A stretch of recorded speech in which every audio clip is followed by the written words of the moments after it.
6 dimineață și eu îmi fac de cap. Mă uit pe geam și câteva gagici în mintea mea dezbrac. Iar nu pot să dorm că am gânduri multe. Cine le mai te ascunde? Sunt conectat la satelit.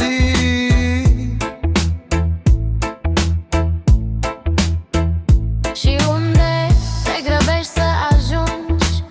Mai bine te oprești un pic și mă ascult. Unde? Spune-mi unde.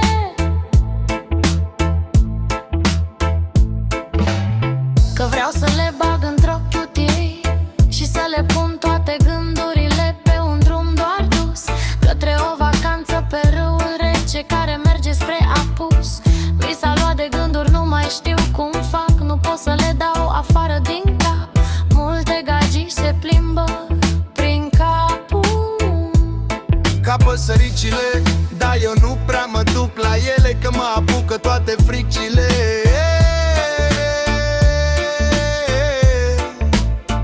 Dar nu contează, mă bucur, râd și mă distrez. Dansez.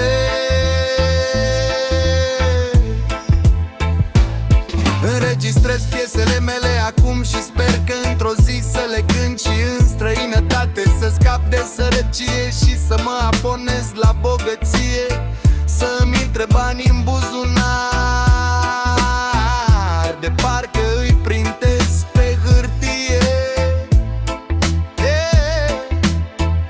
E 6 dimineața Și tot la tine mă gândesc E 6 dimineața și îmi dau seama că mă îndrăgostesc.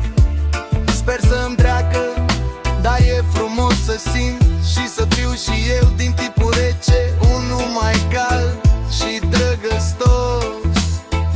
E 6 dimineața Și nu intră niciun mascat peste mine în casă.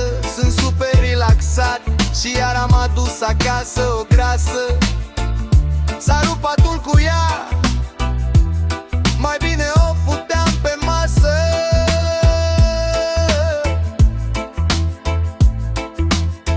Piesa asta e un mic story din viața mea, o împărtășesc cu tine. Sper că ești bine tu cu tine la o cafea.